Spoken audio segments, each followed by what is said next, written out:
전능왕 오셔서 주 이름 찬송케 하옵소서. 영광과 권능의 성부여 오셔서 우리를 다스려 주옵소서. 아멘.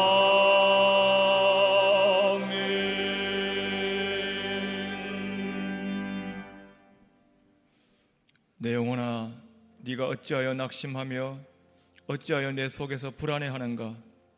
너는 하나님께 소망을 두라. 나는 그가 나타나 도우심으로 말미암아 내 하나님을 여전히 찬송하리로다. 살아계시며 예배를 받으시기에 합당하신 거룩하신 하나님, 저희들을 오늘도 이 예배의 자리로 이끄신 놀라우신 은혜를 감사합니다. 저희가 먼저 예배의 소중함을 알고 감사하며 다시는 세상 나라가 예배를 금하는 일이 없도록 인도하옵시고, 악법이 복음을 전하는 자들의 입을 막는 나라가 될까봐 낙심하며 불안해하는 저희들을 불쌍하게 주옵시고, 이 나라에 자비와 긍휼을 베풀어 주옵소서. 살아계신 성령님께서 이 시간 이 자리에 운행하여 주옵시며 저희 심령을 어루만져 주셔서 영과 진리의 예배를 드릴 수 있도록 인도하여 주옵소서. 감사하며 다시 오실 예수님 이름으로 기도합나이다. 아멘.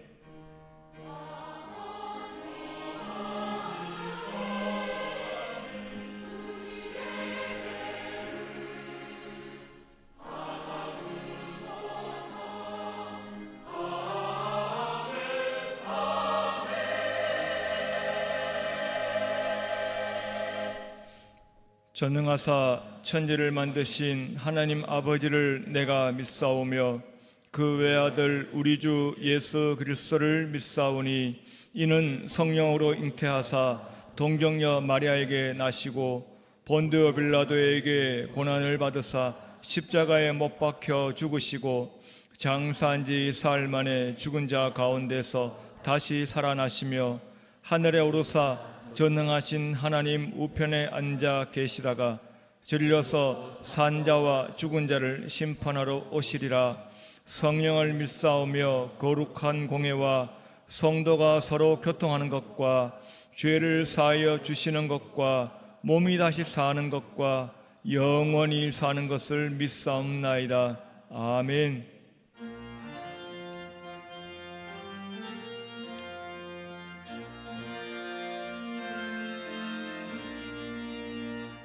구세주를 아는 이들 찬송하고 찬송하세.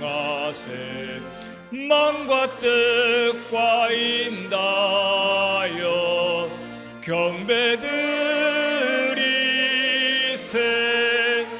진리 대신 우리 주는 영원토록 변함없네. 성도들아 주를 믿어 길이 섬기세.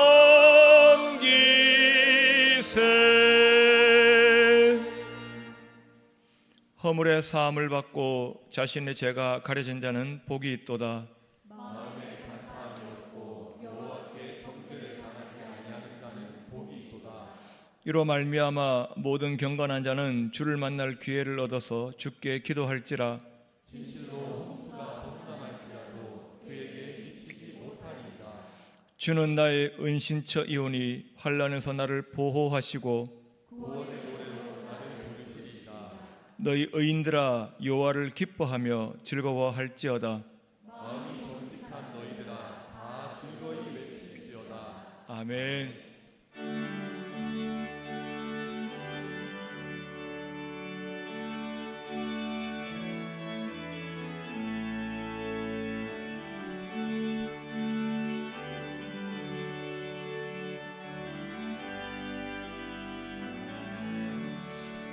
예수를 나의 구주 삼고 성령과 피로써 거듭나니 이 세상에서 내 영혼이 하늘의 영광 누리도다.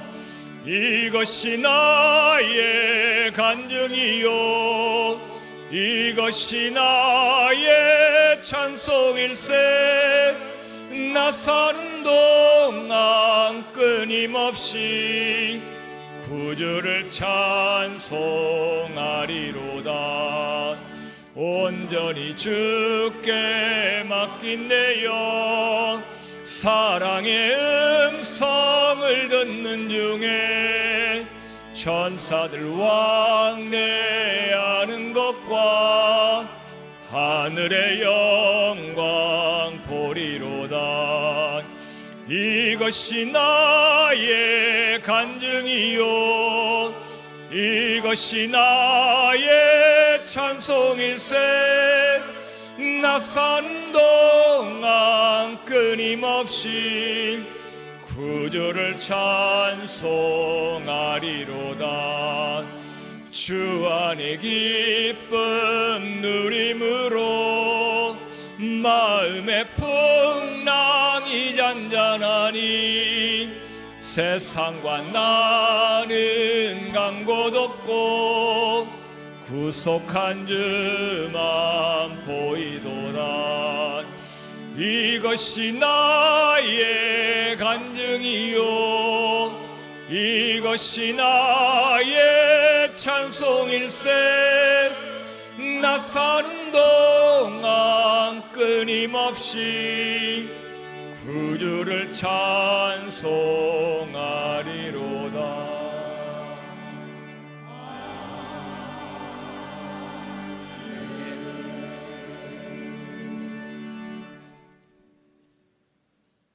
온 우주 만물을 창조하시고 주관하시는 하나님 아버지께 감사와 찬양과 영광을 돌립니다. 거룩한 주일 온 성도들 신령과 진정으로 예배합니다. 저희 예배를 받아 주옵소서. 하나님, 한 주간 세상 살면서 알고 모르고 지은 죄악 회개합니다. 우리의 죄를 사하여 주옵소서. 하나님 뜻과 섭리로 우리 하원 성명교회를 세우시고 하나님의 사랑과 성령이 충만한 아름다운 교회로 성장함에 감사를 드립니다. 원근 각처에 하나님을 모르고 살아가는 자들에게 구원의 방주가 되는 교회 되게 하옵소서. 하나님, 6월은 호국 보훈의 달입니다.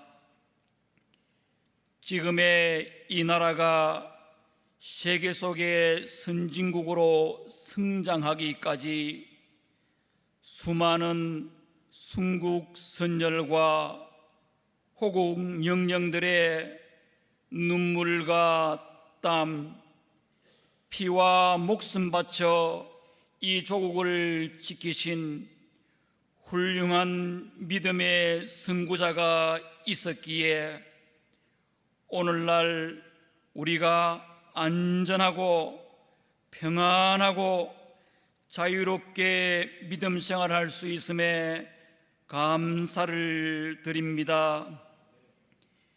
역사를 잊은 민족은 미래가 없다고 했습니다. 더 좋은 나라, 더 좋은 민족을 지금의 우리와 미래 세대가 만들어가게 하옵소서. 하나님, 위기의 대한민국을 긍휼히 여겨 주옵소서. 새롭게 선출된 대통령, 거짓이 진실을 이기지 못하고 비정상이 정상을 이기지 못함을 깨닫게 하시고 하나님을 두려워하고 국민을 무서워하며 정직하고 깨끗하게 헌법을 기준으로 바른 정치하도록 인도하여 주옵소서.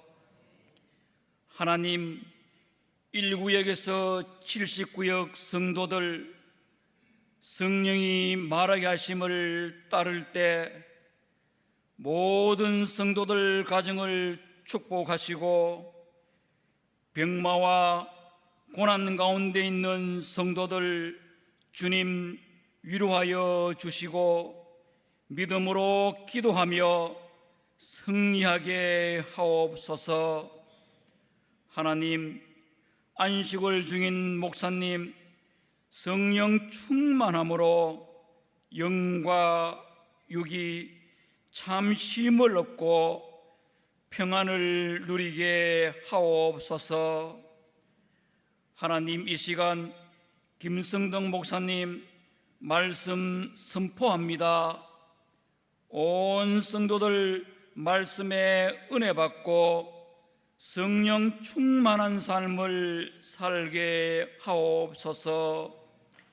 하나님, 이 시간도 해외 선교로 군대에 출타한 하원 성명의 권속들 항상 안전하게 지켜 주옵소서.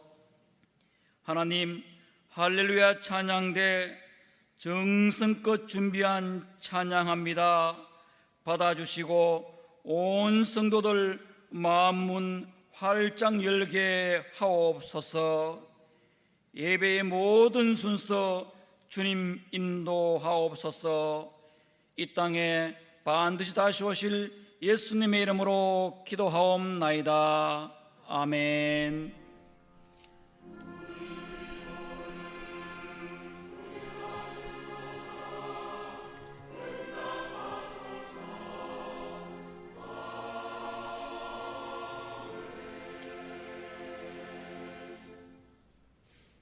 하나님의 말씀은 구약성경 59면에 있는 창세기 39장 2절부터 5절까지의 말씀입니다. 주보 2면을 참고하시기 바랍니다. 창세기 39장 2절부터 5절까지 말씀 봉독하겠습니다. 여호와께서 요셉과 함께 하심으로 그가 형통한 자가 되어 그의 주인 애굽 사람의 집에 있으니 그의 주인이 여호와께서 그와 함께 하심을 보며 또 여호와께서 그의 범사에 형통하게 하심을 보았더라. 요셉이 그의 주인에게 은혜를 입어 섬김에 그가 요셉을 가정 총무로 삼고 자기의 소유를 다 그의 손에 위탁하니 그가 요셉에게 자기의 집과 그의 모든 소유물을 주관하게 한 때부터 여호와께서 요셉을 위하여 그 애굽 사람의 집에 복을 내리심으로 여호와의 복이 그의 집과 밭에 있는 모든 소유에 미친지라. 아멘. 준비하신 예물 드리겠습니다.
기도드리겠습니다.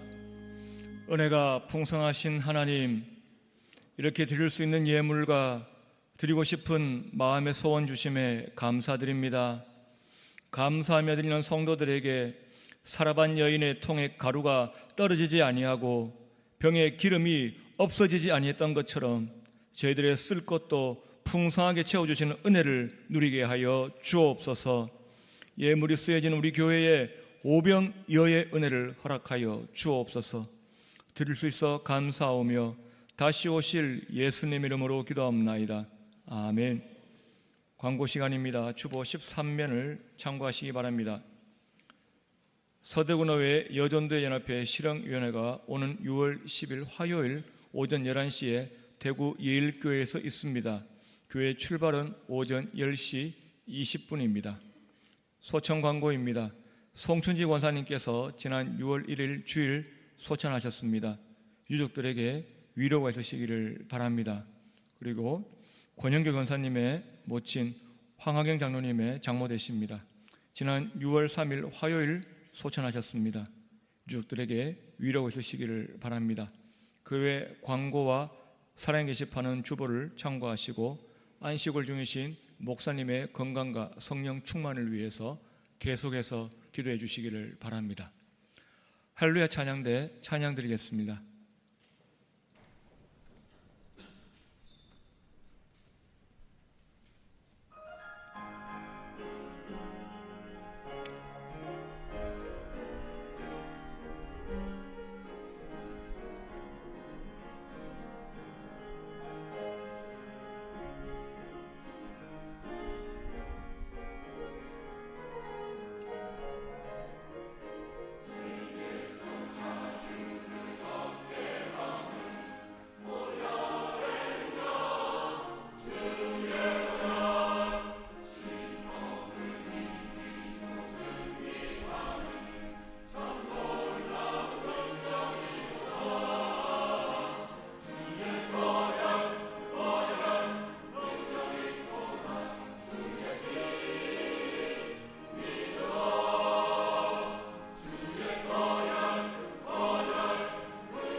지난 주일부터 요셉이라는 인물에 대해서 살펴보고 있습니다. 요셉의 일생은 크게 보면 옷을 바꿔 입은 순서로 네 부분으로 나눌 수가 있습니다.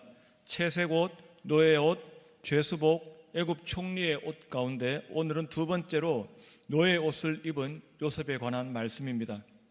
오늘 말씀은 형들에 의해서 아버지와 생이별하고 애굽에 팔려간 요셉이 애굽의 군대 장관 보디발의 집에서 노예 생활을 하면서 그의 집을 형통하게 만들지만 결국에는 보디발의 아내의 모함 때문에 감옥에 갇히게 된다는 줄거리입니다. 오늘 말씀을 읽으면서 저는 우리가 가지고 있는 고정관념과 성경 본문에서 말씀하시는 것들 가운데 그 의미가 너무나 선명하게 차이가 나는 세 가지를 발견하게 되었습니다. 그래서 요셉의 노예 생활이 우리에게 주는 유익 세 가지를 함께 나누어 보려고 합니다. 성경으로 고정관념 뒤집기, 형통과 노예와 고난입니다. 첫 번째로 형통입니다. 요셉의 노예 생활을 기록한 오늘 본문 가운데 형통이라는 단어가 나옵니다. 2절, 3절입니다. 여호와께서 요셉과 함께 하심으로 그가 형통한 자가 되어 그의 주인 애굽 사람의 집에 있으니 그의 주인이 여호와께서 그와 함께 하심을 보며 또 여호와께서 그의 범사에 형통하게 하심을 보았더라고 말씀합니다. 이 형통 말입니다. 국어사전을 찾아보았습니다. 모든 일이 뜻대로 잘 되어감. 같은 말로 만사형통, 반대말은 다사다난입니다. 형통은 이렇게 좋은 뜻의 단어입니다. 그런데 지금 요셉이 뜻대로 잘 되어서 애굽에 팔려왔습니까? 뜻대로 잘 되어서 노예 생활을 하고 있냐 이 말씀입니다. 그가 형통한 자가 되어 그의 주인 애굽 사람의 집에 있으니, 이 말씀 보십시오. 우리 상식으로는 이것이 앞뒤가 안 맞는 겁니다. 그런데 내 생각과 성경이 충돌할 때 우리는 어떻게 해야 됩니까? 내 뜻으로 성경을 꺾어야 됩니까? 아니면 성경으로 내 뜻을 꺾어야 됩니까? 내 뜻이 꺾여야 됩니다. 우리는 그래서 2절의 앞부분부터 읽어야 됩니다. 여호와께서 요셉과 함께 하심으로 그가 형통한 자가 되어라고 말씀합니다. 성경적인 관점으로 여기에 집중해야 됩니다. 성경적인 형통은 무엇인가? 여호와께서 함께 하시는 겁니다. 즉 임마누엘의 삶을 누리는 것이지요. 마찬가지로 성경적인 형통을 하나님께서 여호수아에게 말씀하시는 것도 보십시오. 여호수아 1장 8절 9절입니다. 이 율법책을 내 입에서 떠나지 말게 하며 주야로 그것을 묵상하여 그 안에 기록된 대로 다 지켜 행하라. 그리하면 내 길이 평탄하게 될 것이며 내가 형통하리라. 내가 내게 명령한 것이 아니냐. 강하고 담대하라. 두려워하지 말며 놀라지 말라. 네가 어디로 가든지 네 하나님 여호와가 너와 함께하느니라 하시니라고 말씀합니다. 성경적인 형통, 여기서도 네가 형통하리라고 하셨는데 무엇이 형통입니까? 첫 번째로 하나님이 너와 함께하느니라. 앞에서와 마찬가지로 임마누엘을 통해서 형통을 주십니다. 두 번째, 주야로 묵상하여 다 지켜 행하라고 하시죠. 말씀을 순종하는 자에게 형통을 주십니다. 세 번째는 마음에 두려워하지 말며 놀라지 말라 말씀부터 하십니다. 상황이 바뀌는 것이 아니라 마음부터 바뀌는 것이지요. 마음의 평안을 통해서 형통은 임하게 되는 것입니다. 그리고 또 하나의 성경적인 형통의 개념을 오늘 본문을 통해서 발견할 수가 있습니다. 5절, 그가 요셉에게 자기의 집과 그의 모든 소유물을 주관하게 한 때부터 여호와께서 요셉을 위하여 그 애굽 사람의 집에 복을 내리심으로 여호와의 복이 그의 집과 밭에 있는 모든 소유물에 미친지라고 말씀합니다. 요셉이 형통했더니 보디발의 집에 복을 내리셔가지고 그 복이 보디발의 모든 소유에 미쳤다고 합니다. 이와 마찬가지로 형통한 사람은 자기만 그 복을 누리지 않습니다. 다른 사람 잘 먹고 잘 살게 하는데 나의 형통을 사용하는 것이 진정한 성경적인 형통입니다. 우리는 하나님이 함께 하시지 않을 때에는 나부터 잎사귀가 바싹 말라 있었습니다. 이사야 1장 30절 너희는 잎사귀 마른 상수리 나무 같을 것이요 물 없는 동산 같으리니 이것이 이전에 우리가 죄에 빠져 있을 때의 비참한 상태였습니다. 두 가지였지요. 잎사귀 마르는 상수리 나무 같다. 그리고 물 없는 동산 같다. 그런데 하나님의 회복의 역사가 임할 때 이 두 가지 모두 바뀝니다. 먼저 잎사귀 마른 상수리 나무가 살아납니다. 예레미야 17장 7절 그러나 무릇 여호와를 의지하며 여호와를 의뢰하는 그 사람은 복을 받을 것이라. 그는 물가에 심어진 나무가 그 뿌리를 강변에 뻗치고 더위가 올지라도 두려워하지 아니하며 그 잎이 청청하며 가무는 해도 걱정이었고 결실이 그치지 아니함 같으리라고 말씀하십니다. 마른 잎사귀가 살아나며 또 두 번째로 물 없는 동산이 어떻게 되는지 보십시오. 이사야 58장 11절 여호와가 너를 항상 인도하여 메마른 곳에서도 내 영혼을 만족하게 하며 내 뼈를 견고하게 하리니 너는 물된 동산 같겠고 물이 끊어지지 아니하는 샘 같을 것이라. 할렐루야. 이것이 형통입니다. 나 혼자 가무는 해에도 마르지 않는 시냇가에 심은 나무가 되는 수준을 넘어서서 나 덕분에 많은 나무가 마르지 않도록 물을 공급하는 물된 동산이 되라고 말씀하는 것을 보십시오. 나 때문에 주위 사람들이 함께 잘 되어야지 하나님이 기뻐하시는 형통입니다. 여러분 모두 하나님 기뻐하시는 형통을 누리시기를 바랍니다. 그렇게 하라고 우리를 구원하셨기 때문입니다.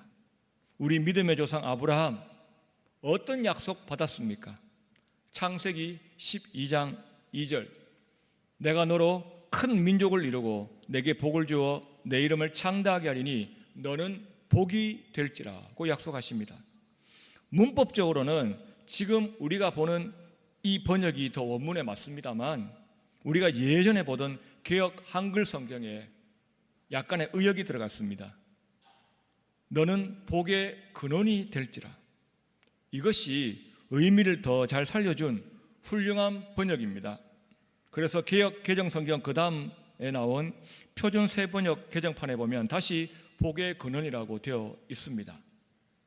1977년에 우리나라 기독교와 가톨릭을 대표하는 성경학자들이 함께 신구약을 번역해서 두 종교가 공동으로 번역했다고 공동번역이라는 이름을 붙여서 내놓은 적이 있습니다. 거기 보면 창세기 12장 2절 말씀이 오늘 여러분들께 참고하셔도 좋을 것 같아서 소개합니다. 나는 너를 큰 민족이 되게 하리라. 너에게 복을 주어 내 이름을 떨치게 하리라. 네 이름은 남에게 복을 끼쳐주는 이름이 될 것이다 라고 약속하십니다. 여러분의 이름이 남에게 복을 끼쳐주는 귀한 이름이 되기를 축원합니다. 참 형통하는 성도가 되고 싶으시지요? 그렇다면 무엇부터 돌아봐야 되냐 하면 내가 무엇을 기도하는지 무엇을 간구하는지 그 제목부터 돌아봐야 합니다. 내가 구하는 기도의 응답이 나 한 사람의 기쁨 아니면 내 자녀들 잘 되는 것만 집중되어 있는지 아니면 그 기도의 응답 덕분에 많은 사람들이 함께 기뻐하고 즐거워할 수 있는지를 보십시오. 예수님은 우리가 세례 요한의 아버지 사가랴처럼 기도하기를 원하십니다. 누가복음 1장 13절 천사가 그에게 이르되 사가랴여 무서워하지 말라. 너의 간구함이 들린지라. 네 아내 엘리사벳이 네게 아들을 낳아주리니 그 이름을 요한이라 하라. 너도 기뻐하고 즐거워할 것이요 많은 사람도 그의 태어남을 기뻐하리라고 말씀했습니다. 세례 요한의 태어남을 위해서 사가랴가 계속해서 간구하였는데 그 제목이 알고 봤더니 많은 사람을 함께 기쁘고 즐겁게 할 수 있는 귀한 기도였습니다. 여러분이 구하는 것이 응답받을 때 많은 사람을 함께 기쁘게 하기를 축원합니다. 이렇게 오늘 본문에서 말씀하는 형통은 세상의 기준, 세상의 고정관념과 다릅니다. 내가 주인의 자리에 올라가는 것이 형통입니까? 아닙니다. 내가 주인의 자리에 있어도 하나님과 함께 하지 않으면 형통이 아니라 다사다난입니다. 어느 자리에 있든지 날마다 하나님과 함께 형통을 누리시기를 축원합니다. 두 번째로 노예라는 단어입니다. 누가 봐도 한눈에 보이는 노예가 오늘 본문에 있습니다. 1절, 요셉이 이끌려 애굽에 내려가매 바로의 신하 친위대장 애굽 사람 보디발이 그를 그리로 데려간 이스마엘 사람의 손에서 요셉을 사니라. 보디발이 요셉을 샀습니다. 그래서 종살이를 시켰습니다. 이제 요셉은 자유의 몸이 아니라 보디발이 시키는 대로 해야 합니다. 그런데 요셉이 받은 형통으로 주인의 집을 복되게 한 것을 그 주인도 알고 있습니다. 그래서 그가 어떤 보상을 내립니까? 4절, 그가 요셉을 가정 총무로 삼고 자기 소유를 다 그의 손에 위탁하니. 6절, 주인이 그의 소유를 다 요셉의 손에 의탁하고 자기가 먹는 음식 외에는 간섭하지 아니하였더라고 말씀합니다. 이 정도면 말만 노예이지 종살이가 아니라 집안을 다스리는 일을 했습니다. 우리는 39장에서 요셉이 아니라 진짜 종살이하는 다른 사람을 발견할 수 있습니다. 그 사람은 바로 보디발의 아내입니다. 우리가 잘 아는 대로 보디발의 아내는 요셉을 유혹하다가 나중에는 자기 뜻대로 안 되자 요셉을 위기에 빠뜨리는 악역입니다. 우리는 본문 속의 보디발의 아내를 통해서 죄를 지을수록 사람이 어떻게 되는지를 보게 됩니다. 요셉을 유혹하는 데 있어서 단계가 있었습니다.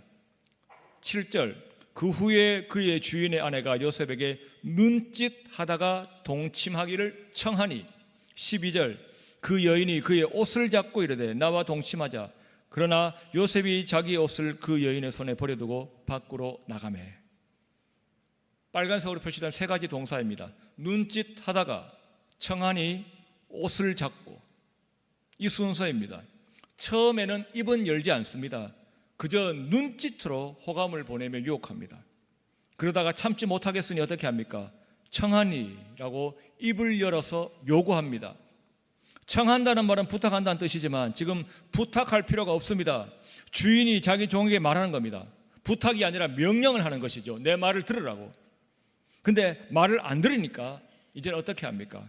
자기 뜻을 이루기 위해서 행동이 들어갑니다. 요셉의 옷을 잡고 어서 내 부탁을 들어달라고 그 옷을 당기고 있는 것이지요. 점점 그 죄에서 벗어나지 못하고 오히려 더 깊이 빠져들고 있습니다. 이 순서로 눈에서, 입술에서, 손으로 말입니다. 이런 모습을 보고 누가 좋아할까요? 보디발의 아내의 진짜 주인이 좋아하겠지요. 요한복음 8장 34절, 예수께서 대답하시되 진실로 진실로 너희에게 이르노니 죄를 범하는 자마다 죄의 종이라고 말씀하십니다. 죄가 주인이고 이 여인은 지금 음란한 죄의 노예살이를 하는 중입니다. 그래서 자기 주인이 시키는 대로 더 중한 죄를 짓고 있지요. 더 깊이 빠져드는 겁니다. 죄에 맞들이면 반드시 더 심각한 죄에 빠지게 됩니다. 죄의 노예가 되기 때문이지요. 그 단계를 시편 기자가 상세하게 설명해 놓았습니다. 1편 1절, 복 있는 사람은 악인들의 꾀를 따르지 아니하며 죄인들의 길에 서지 아니하며 오만한 자들의 자리에 앉지 아니하고. 악인, 죄인, 오만한 자 모두 누구입니까? 죄의 노예입니다. 그들이 어떻게 죄에 더 빠져듭니까? 따르다가 서다가 앉게 됩니다. 수십 년 전에 제 지인 중에 대구 시내 중앙통 걸어가다가 도를 아십니까? 하는 사람들 마주쳤다가 결국 그 꾀임에 넘어가서 부모님 몰래 많은 돈을 그 사람들에게 갖다 준 일이 있었습니다. 예전에만 해도 시내를 걷다 보면 그런 사람들이 자주 붙습니다. 어떻게 해야 됩니까? 처음부터 따라오지 못하게 해야 됩니다. 뭔가 내가 자기들 말 듣나 싶으면 계속해서 말을 걸면서 따라옵니다. 기회를 엿보기 위함이지요. 어떤 기회 말입니까? 자기 타겟인 사람이 걷다가 서게 만들면 반은 성공입니다. 이런 말에 잘 넘어간다고 합니다.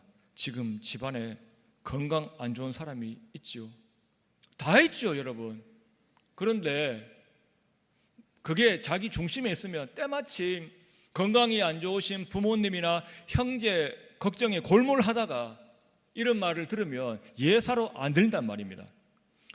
분별력이 없으면 그런 말 듣고도 깜짝 놀라면서 그 자리에 서게 됩니다. 그래서 선체로 계속해서 말을 들어주죠. 그러다가 더 깊은 단계로 들어가기 전에 하는 말이 무엇입니까?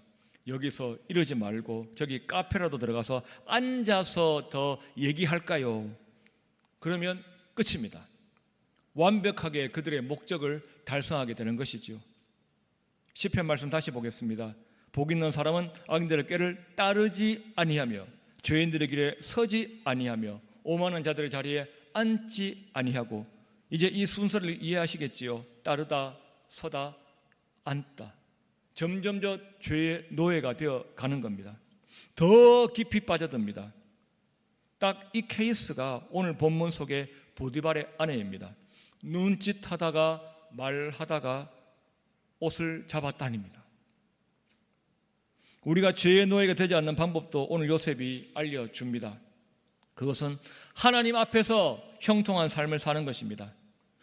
참 형통과 죄를 이기는 것 둘의 공통점이 있습니다. 참 형통은 무엇입니까? 여호와께서 요셉과 함께 하심으로 그가 형통한 자가 되는 겁니다. 죄를 이기는 방법은 무엇입니까? 내가 어찌 이 큰 악을 행하여 하나님 앞에서 죄를 지으리요. 그리고 거기서 도망치는 겁니다. 참 형통도 죄이김도 모두 하나님의 면전에 서 있다. 코람데오 이 믿음으로 형통할 수 있고 죄를 이길 수가 있음을 기억하시기를 바랍니다. 그렇다면 요셉은 하나님과 함께 했기 때문에 어떤 유혹 앞에서도 죄 짓지 않을 수 있어서 당당하게 그 유혹과 맞섰습니까? 아닙니다. 10절 동침하지 아니할 뿐더러 함께 있지도 아니하니라. 12절 요셉이 자기의 옷을 그 여인의 손에 버려두고 밖으로 나가매라고 말씀합니다. 피했습니다. 도망갔습니다. 비겁해 보입니까? 아닙니다. 죄의 유혹과 맞서 이길 수 없기 때문에 이기는 방법을 선택한 현명한 것입니다. 마귀는 영물이고 우리는 연약한 육체를 가졌기 때문입니다. 죄의 유혹을 이기는 방법은 죄를 피하는 것입니다. 몇 년 전에 지리산으로 휴가를 갔다가 민박집 주변의 보건소에서 이런 현수막을 보았습니다. 찐득이를 이기는 최선의 방법은 찐득이에 물리지 않는 것입니다. 나는 물려도 건강해, 이게 아니라, 그게 이기는 게 아니라 피하는 것이지요. 왜냐하면 물리면 위험하니까 말입니다. 죄의 유혹을 잘 피해서 죄에게 물리지 않아서 죄를 이기는 여러분 되시기를 축원합니다. 결국 이 여인이 요셉이 자신의 청을 들어주지 않는 것에 대해서 안갚음을 합니다. 요셉이 먼저 자신을 유혹했다고 모함합니다. 그 방법이 무엇입니까? 14절 그 여인의 집 사람들을 불러서 그들에게 이르되 보라, 주인이 히브리 사람을 우리에게 데려다가 우리를 희롱하게 하는도다. 자신 한 사람이 당했다고 해야 되는데 우리라고 합니다. 어쩌면 히브리 노예가 자기를 다스리는 것이 싫었던 많은 사람들을 데리고 편가르기를 합니다. 집안 애굽 사람들 앞에서 히브리 사람 요셉의 편이 없도록 외톨이로 만들어버리는 것이죠. 우리라는 말, 우리라는 이 단어, 죄 짓는 사람들은 자신에게 넘어오게 하는 무기로 잘 씁니다. 잠언 1장에서 죄가 지혜자를 어떻게 유혹하는지를 보십시오. 잠언 1장 10절 내 아들아, 악한 자가 너를 낄지라도 따르지 말라. 그들이 내게 말하기를 우리와 함께 가자. 우리가 가만히 엎드렸다가 사람들의 피를 흘리자. 죄 없는 자를 까닭없이 숨어 기다리다가 수월같이 그들을 산채로 삼키며 무덤에 내려가는 자들같이 통으로 삼키자. 우리가 온갖 보화를 얻으며 빼앗은 것으로 우리 집을 채우리니 너는 우리와 함께 제비를 뽑고 우리가 함께 전대 하나만 두자 할지라도 내 아들아, 그들과 함께 길에 다니지 말라. 네 발을 검하여 그 길을 밟지 말라고 합니다. 우리입니다. 우리. 기억나는 일이 있습니다. 고등학교 입학했더니 고3, 고2 덩치 좋은 형들이 몰려다니면서 자기들 패거리에 들어올 싸움 잘하게 보이는 1학년들을 찾습니다. 꼭 함께 다닙니다. 몰려다니면서 말입니다. 우리와 함께하면 학교생활 편하고, 지금 이 제안을 거절하면 우리한테 찍혀가지고 학교생활 힘들다는 협박을 하는 것이죠. 꼭 같이 다닙니다. 우리 하면서. 보디발의 아내는 애굽 사람들에게 우리라고 하면서 히브리 노예가 자신들의 총무가 되어 불편했던 마음을 이용합니다. 악은 참 지능적입니다. 하지만 하나님께서는 그렇게 죄의 노예된 보디발의 아내에게 요셉이 그저 당하기만 하지 않도록 그를 돌보십니다. 그녀는 자기 남편에게 요셉을 모함합니다. 17절, 당신이 우리에게 데려온 히브리 종이 나를 희롱하려고 내게로 들어왔으므로. 거기에 대한 보디발의 응답이 무엇입니까? 20절, 이에 요셉의 주인이 그를 잡아 옥에 가두니 그 옥은 왕의 죄수를 가두는 곳이었더라고 합니다. 여러분, 이 조치가 요셉에게 화입니까? 복입니까? 보디발이 자기 아내의 말을 100% 믿고서는 자기 아내는 착한데 요셉이 자기 아내에게 큰 죄를 지었다고 진짜로 그렇게 믿는다면 요셉은 목이 날아가야지 정상입니다. 자기 집 노예가 자기 와이프한테 그렇게 큰 죄를 지었는데 굳이 그를 살려둘 필요가 없단 말입니다. 하지만 평소에 요셉을 알고 자기 아내를 아는 보디발은 이 일이 다 누구에게서 나온 것임을 마치 물맛을 보고 어느 샘에서 길러왔는지 아는 사람처럼 다 알았습니다. 그래서 자기 체면을 봐서 요셉을 벌하기는 하는데 그를 왕의 죄수들의 감옥에 가둡니다. 하나님께서는 이 방법으로 요셉을 보호하시는 것이지요. 아이러니하게도 이 감옥이 요셉에게 피할 길이 되었습니다.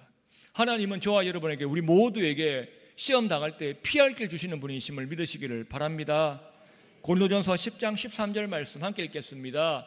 사람이 감당할 시험 밖에는 너희가 당한 것이 없나니 오직 하나님은 미쁘사 너희가 감당하지 못할 시험 당함을 허락하지 아니하시고 시험 당할 즈음에 또한 피할 길을 내사 너희로 능히 감당하게 하시느니라. 할렐루야. 죄의 노예가 되지 않기 위해서, 죄 짓지 않으려고 여러 방해에도 불구하고 하나님 앞에 서 있으려고 힘쓰고 애쓰는 여러분 되시기를 바랍니다. 그럼 하나님께서 하나님의 방법으로 피할 길을 주실 것입니다. 한평생 죄의 종이 아니라 의의 종, 주님의 종으로 살아드리기를 축원합니다. 세 번째로 고난에 관해서 보겠습니다. 오늘 본문에는 우리가 세상 살면서 흔히 볼 수 있는 단어가 안 나옵니다. 원망 말입니다. 요셉이 형들을 원망했다는 말이 없습니다. 요셉이 보디발의 아내를 원망했다는 말도 없습니다. 그는 이 고난이 하나님을 자신을 외면하신 결과가 아닌 줄을 알고 있었기 때문입니다. 하나님께서는 요셉이 애굽에 팔려와서 종살이 할 때에도 함께 하시며 함께 하시는 증거들을 보여주셨다고 보았습니다. 3절에 그의 주인이 여호와께서 그와 함께 하심을 보며 또 여호와께서 그의 범사에 형통하게 하심을 보았더라고 말씀합니다. 여러분, 지난 주일에 채색 옷을 입었던 요셉에게서 이런 증거들을 볼 수 있었습니까? 하나님 때문에 마음과 생각이 믿는 사람답고 그래서 말과 행동이 하나님을 드러내는 그런 증거들이 있었습니까? 없었습니다. 아버지에게 사랑받은 증거들은 많았는데 하나님께 사랑받는 증거들은 없었는데 오늘 보입니다. 왜 그렇습니까? 요셉에게 있어서 임마누엘의 증거들은 애굽의 종살이의 고난을 겪으면서 하나님과 더욱 친밀하게 된 흔적들이기 때문입니다. 그래서 이 고난이 요셉에게는 오히려 더 유익이 된 줄로 믿습니다. 요셉도 이렇게 고백할 수 있겠지요. 시편 119편 71절 고난당한 것이 내게 유익이라 이로 말미암아 내가 주의 율례들을 배우게 되었나이다 라고 말입니다. 이것이 오늘 세 번째 우리의 생각 뒤집기입니다. 고난이 유익입니까? 하나님께서 우리가 미워서 우리 망하라고 주신 것이면 나쁜 겁니다. 하지만 우리를 사랑하셔서 더 좋은 것 주시기 위해서 먼저 주시는 것이 고난이라면 그 고난에 대한 관점이 달라져야 됩니다. 성경에서 고난의 대명사는 광야입니다. 신명기 8장 15절 너를 인도하여 그 광대하고 위험한 광야 곧 불뱀과 정갈이 있고 물이 없는 간주한 땅을 지나게 하셨으며 예레미야 17장 6절 그는 사막의 떨기나무 같아서 좋은 일이 오는 것을 보지 못하고 광야 간주한 곳 건건한 땅 사람이 살지 않는 땅에 살리라 말씀합니다. 불뱀과 정갈 있고 물은 없고 그래서 위험해서 사람이 살지 못하는 땅이 광야입니다. 근데 하나님께서 자기 백성을 광야로 이끄실 때는 다 이유가 있습니다. 망하게 하려고 하시는 겁니까? 새롭게 하려고 하시는 겁니까? 우리 호세아 2장 말씀 여러분 지난 주간에 보셨지요? 내가 내게 장가들어 영원히 살되 공의와 정의와 은총과 긍휼히 여김으로 내게 장가들며 진실함으로 내게 장가들리니 네가 여호와를 알리라. 이 본문을 지난번에 우리를 향하신 하나님의 프로포즈라고 말씀드린 적이 있습니다. 빨간 글씨들은 하나님께서 준비하신 지창금이었습니다. 공의, 정의, 은총, 긍휼, 진실 하나님의 것이지만 함께 살게 되면 우리 것이 된다고 말입니다. 여러분 그렇다면 이 근사한 프로포즈를 주님께서 우리에게 하시는 장소가 어디입니까? 근사한 레스토랑이나 카페를 통째로 빌려서 평생 잊지 못할 추억을 만들어 주겠다는 것은 요즘 젊은 사람들 생각이지 않습니까? 그렇다면 하나님은 우리 생각보다 더 넘치도록 우리를 사랑하시고 그분의 생각도 우리를 훨씬 뛰어넘기 때문에 하나님께서 이 프로포즈를 위해서 예약하신 곳이 어디인지가 궁금합니다. 말씀 보겠습니다. 위의 말씀은 14절부터 시작하는 문맥입니다. 그러므로 보라 내가 그를 타일러 거친 들로 데리고 와서 말로 위로하고 거기서 비로소 그의 포도원을 그에게 주고 아골 골짜기로 소망의 문을 삼아 주리니 그가 거기서 응대하기를 어렸을 때와 애굽 땅에서 올라오던 날과 같이 하리라. 여호와께서 이르시되 그날에 네가 나를 내 남편이라 일컫고 다시는 내 바알이라 일컫지 아니하리라. 내가 네게 장가들어 영원히 살되 공의와 정의와 은총과 긍휼히 여김으로 내게 장가들며 진실함으로 내게 장가들리니 네가 여호와를 알리라고 연결됩니다. 14절에서 세상에서 가장 근사하신 분이 우리에게 프로포즈 하시는 장소가 나옵니다. 그러므로 보라 내가 그를 타일러 거친 들로 데려가서 말로 위로하고 거친 들입니다. 히브리어로 미드바르 바로 광야입니다. 사막입니다. 눈앞에 위험하고 메마른 광야가 보입니다. 하나님께서 할 말이 있어 우리 저기 가자 하시는데 우리 발이 쉽게 안 떨어집니다. 그때 우리를 향하신 하나님의 마음을 잘 드러내는 단어가 이 동사입니다. 그러므로 보라 내가 그를 타일러 거친 들로 데려가서 말로 위로하고 타이르다 히브리어 파타는 유혹하다 속이다 라는 뜻까지 있습니다. 엄마들이 어린 애들 김치 먹는 거 가르칠 때 절대 맵다는 소리 안 하고 맛있어 아 하고 일단 먹어보라고 합니다. 그 말에 속아서 먹고 나서는 처음 느껴보는 고통, 입안이 따갑고 아파서 울기는 했는데 먹고 나니까 뭔가 기분이 시원해지는 이 사실을 아이가 알게 되면 그 다음부터는 기쁜 마음으로 김치를 받아 먹습니다. 하나님은 마치 그런 마음으로 우리 보고 광야로 가자고 이끄십니다. 안 힘들어, 괜찮아, 견딜만 해, 감당할 수 있어, 내가 있잖아 하시면서 우리 손을 이끌고 광야 속으로 들어가도록 우리를 타이르십니다. 우리를 광야로 이끈 것은 하나님 모르게 마귀가 그렇게 한 것이 아님을 아셔야 됩니다. 하나님이 직접 하셨습니다. 하나님 우리를 타일르셨습니다. 예수님께서 40일 동안 금식하신 후에 광야에서 마귀에게 시험 받으셨습니다. 누가 예수님을 광야로 이끌고 갔습니까? 마태복음 4장 1절, 그때에 예수께서 성령에게 이끌리어 마귀에게 시험을 받으러 광야로 가사라고 분명히 말씀하십니다. 동일하게 하나님께서 우리를 타일러서 달콤한 말로 유혹해서라도 우리를 광야로 데리고 가신다면 그것은 분명히 광야에서 우리에게 예비하신 좋은 것이 있는 줄로 믿으시기를 바랍니다. 신명기 8장 15절 다시 보겠습니다. 너를 인도하여 그 광대하고 위험한 광야 곧 불뱀과 정갈이 있고 물이 없는 간조한 땅을 지나게 하셨으며, 다 지나가게 하는데 총 얼마 걸렸습니까? 그 백성들 자그마치 40년입니다. 멀어서 그렇습니까? 아닙니다. 사실은 홍해를 건넌 후에 가나안까지 실제 거리는 2주만 걸으면, 보름만 걸으면 도착할 정도입니다. 그런데 하나님은 그들을 어떻게 하셨다고요? 그들을 타일러서 얘들아 40년 동안 나랑 여기 있자, 그렇게 하셨습니다. 그 목적이 무엇입니까? 신명기 8장 2절 3절에 기록했습니다. 네 하나님 여호와께서 이 40년 동안에 네게 광야길을 걷게 하신 것은 기억하라. 이는 너를 낮추시며 너를 시험하사 네 마음이 어떠한지 그 명령을 지키는지 지키지 않는지 알려 하심이라. 너를 낮추시며 너를 줄이게 하시며 또 너도 알지 못하며 네 조상들도 알지 못하던 만나를 네게 먹이신 것은 사람이 떡으로만 사는 것이 아니요 여호와 입에서 나오는 모든 말씀으로 사는 줄을 네가 알게 하려 하심이니라고 말씀합니다. 너를 낮추시며가 반복되고 있습니다. 반복은 강조이지요. 낮추고 낮추셔서 꼭 알게 하고 싶으신 내용이 무엇이었습니까? 사람이 떡으로만 사는 것이 아니요 여호와 입에서 나오는 모든 말씀으로 사는 줄을 네가 알게 하려 하심이니라.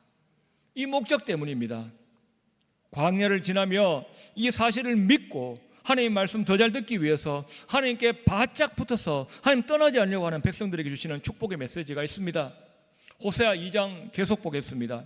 그러므로 보라, 내가 그를 타일러 거친 들로 데려가서 말로 위로하고 거기서 비로소 그의 포도원을 그에게 주고 아골 골짜기로 소망의 문을 삼아주리니. 두 가지를 약속하십니다. 포도원을 줄 것이고 소망의 문을 삼아주겠다. 먼저 포도원입니다. 이스라엘 백성들은 기쁜 일을 축하할 때 어떻게 했습니까? 서로 포도주를 권했습니다. 결혼 잔치 때 오늘은 참 기쁜 날입니다 하면서 옆에 하객들에게 포도주를 한 잔씩 권했지요. 하나님께서는 저와 여러분에게 이거 참 기쁘다, 포도주 한 잔 하자, 그 정도로 그치시지 않습니다. 거기서 비로소 그의 포도원을 그에게 주고 아골 골짜기로 그의 소망의 문을 삼아주리니. 포도원을 통째로 주시겠다고 하십니다. 포도주 한 잔만 건네는 것도 기쁜 일인데 포도원을 통째로 주신다니까 얼마나 기쁜 일이겠습니까? 그 기쁨을 우리는 감히 우리 생각으로 가늠할 수가 없습니다. 예레미야 선지자에게 주신 약속이 무엇입니까? 33장 3절, 너는 내게 부르짖으라, 내가 내게 응답하겠고 네가 알지 못하는 크고 은밀한 일을 내게 보이리라. 은밀한, NIV 영어 성경에 unsearchable, 측량이 안 되는, 가늠할 수가 없는 이란 뜻입니다. 우리 손에는 15cm 자 하나 들려 있는데 그걸 가지고 63빌딩의 높이를 재라고 하면 할 수 있겠습니까? 안 됩니다. 가늠할 수가 없지요. 그와 마찬가지입니다. 광야는 하나님께서 우리에게 우리 생각을 뛰어넘는 놀라운 축복을, 포도원을 통째로 주시겠다고 약속하시는 곳입니다. 그 약속을 믿어지게 하는 곳입니다. 그래서 광야가 귀한 곳이지요. 또 광야는 그 안에서 어떤 약속을 주십니까?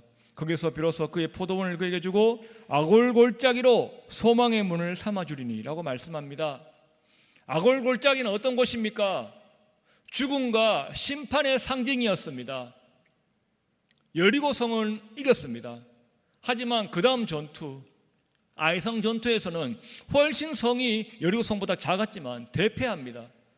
알고 봤더니 아간이라는 사람이 전리품을 몰래 취했기 때문입니다. 하나님께서 그를 심판하라고 하시지요. 그래서 아골 골짜기에서 아간을 죽이고 전리품들을 불태웠습니다. 그때부터 이스라엘 백성들에게 아골 골짜기는 죽음과 심판의 상징인 안 좋은 곳인데, 하나님께서는 지금 그런 곳을 소망의 문을 내주겠다고 약속하시는 것이지요. 그것을 소망의 문으로 삼아서 지나가는 모든 사람들에게 소망으로 벅차게 하겠다. 예수를 모르는 사람들 눈에는 그저 죽음과 심판의 장소로만 보입니다. 끝난 것처럼 보입니다. 하지만 우리 눈에는 소망이 보인다는 말입니다. 마치 홍해 바다 앞에서 그러셨던 것처럼 말입니다. 이사야 43장 16절 말씀. 나 여호와가 이같이 말하노라. 바다 가운데 길을 큰 물 가운데에 지름길을 내고 라고 말씀하십니다. 홍해 바다가 가로막혔습니다. 믿음 없는 사람들에게는 이제 우리는 끝났구나, 앞에는 빠져 죽는 바다고 뒤에는 애굽의 군사들이 온다, 끝이다 라고 생각했지만, 하나님께서 믿음 있는 자들 어떻게 하셨습니까? 그 물 가운데 마른 땅을 건널 수 있도록 그 물 가운데로 지름길을 내셨습니다. 믿으시기를 바랍니다. 홍해는 애굽의 군대에게는 죽음과 심판의 장소였지만 이스라엘 백성들에게는 그 길을 지나서 이제 약속의 가나안으로 출발하는 소망의 문이 되었던 것이지요. 이 체험을 광야에서 하라고 하십니다. 다른 사람들은 광야 하면 위험한 불뱀과 정갈과 눈을 시리게 하는 모래바람밖에 안 보입니다. 오늘 어떻게 살아남았지만 내일은 죽을 수도 있다는 불안과 염려가 밀려오는 것이 광야이지요. 근데 우리는 어떻습니까? 그 안에서 만나도 먹고 메추라기도 먹고 반석에 나는 물도 마시면서 구름 기둥의 인도도 받고 불 기둥의 인도도 받으면서 오늘 살게 하셨으니 내일도 살게 하시겠다는 소망으로 두 다리 쭉 뻗고 잘 수 있는 것입니다. 그것이 사랑하신 자에게 주시는 단잠입니다. 시편 127편 2절 말씀에 여호와께서 그의 사랑하신 자에게는 잠을 주시는도다. 지금 주시는 것이 아니라 내일을 기대하며 내일도 함께 하실 하나님이 계시기 때문에 두 다리 쭉 뻗고 밤마다 잘 수 있는 것입니다. 우리는 광야를 지나며 포도원을 통째로 주시는 주님, 홍해 가운데 지름길을 내시는 주님을 체험하면서 평생 하나님만 믿고 살겠다고 다짐하게 됩니다. 그렇다면 여러분, 다시 질문 드립니다. 광야는 축복입니까? 저주입니까? 광야를 통해서 이런 약속이 믿어지게 만드시니까 말입니다. 우리에게 주시는 고난으로 말미암아 더욱 주님만 간절히 붙들고 의지하게 되면서 주님이 주시는 포도원과 소망의 문을 누리게 된다면 그 고난은 축복인 줄로 믿습니다. 광야에서 고난받는 동안 주님의 신부답게 나를 가꾸어서 그 광야에서 마침내 주님의 프로포즈 받는 영광을 누리는 축복을 받는 여러분 되시기를 바랍니다. 말씀 맺습니다. 노예의 옷을 입고 살았던 요셉을 통해서 우리가 믿는 것과 세상의 관점과 기준이 다른 세 가지를 함께 살펴보았습니다. 첫 번째로 형통은 임마누엘이 형통이며 물된 동산이 형통입니다. 하나님이 함께 하셔야 되고 그걸 통해서 많은 사람을 유익하게 할 수 있어야 됩니다. 누가 노예입니까? 요셉이 아니라 죄의 지배를 점점 갈수록 받는 보디발의 아내가 참 노예였습니다. 고난은 무엇입니까? 고난은 주님의 프로포즈 받는 축복의 땅이었지 저주의 땅이 아니었습니다. 아무쪼록 저와 여러분은 세상의 생각과 다른 성경적인 가치관으로 주님이 연단받으라 하실 때에는 감사하고 기쁜 마음으로 연단받아서 주님을 더 가까이 하게 되어서 그 고난의 끝에서 우리도 욥처럼 하나님을 기쁘시게 되었으면 좋겠습니다. 욥이 이렇게 고백했지요. 욥기 42장 5절입니다. 함께 읽겠습니다. 내가 주께 대하여 귀로 듣기만 하였사오나 이제는 눈으로 주를 배움나이다. 할렐루야. 이렇게 욥처럼 고백하는 축복을 누릴 수 있기를 우리 주님의 이름으로 축원합니다. 은혜가 풍성하신 하나님, 저희도 요셉처럼 하나님과 동행하는 형통의 삶을 날마다 살고 싶은 거룩한 부담을 주옵소서.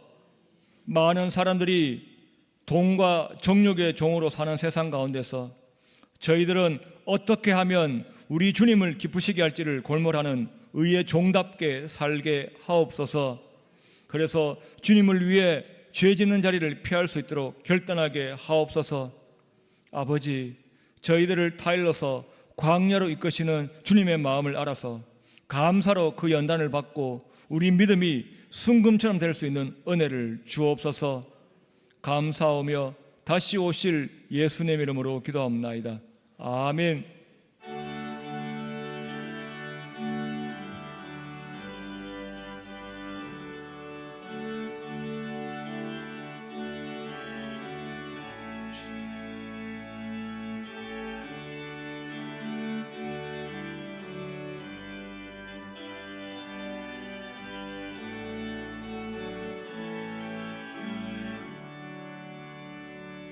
오 놀라운 구세주 예수 내 주 참 능력의 주시로다. 큰 바위 및 안전한 그곳으로 내 영혼을 숨기시네. 메마른 땅을 종일 걸어가도 나 피곤치 아니하며 저 위험한 곳 내가 이를 때면 큰 바위에 숨기시고 주 손으로 덮으시네. 오 놀라운 구세주 예수 내 주 내 모든 짐 벗기시네. 죄악에서 날 끌어 올리시며 또 나에게 임주시네. 메마른 땅을 종일 걸어가도 나 피곤치 아니하며 저 위험한 곳 내가 이를 때면 큰 바위에 숨기시고 주 손으로 덮으시네. 측량 못할 은혜로 채우시며 늘 성령에 감아주사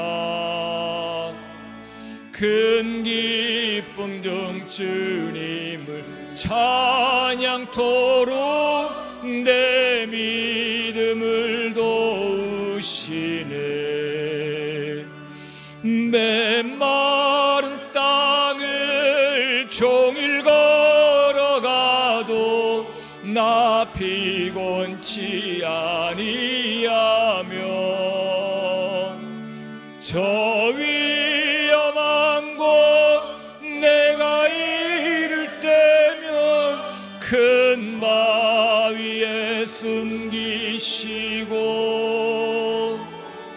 주 손으로 덮으시네. 주 예수님 공중에 임하실 때 나 일어나 맞이하리. 그 구원의 은총을 노래하리. 저 천군과 천사 함께 메마른 땅을 종일 걸어가도 나 피곤치 아니하며 저 위험한 곳 내가 이를 때면 큰 바위에 숨기시고 주 손으로 덮으시네.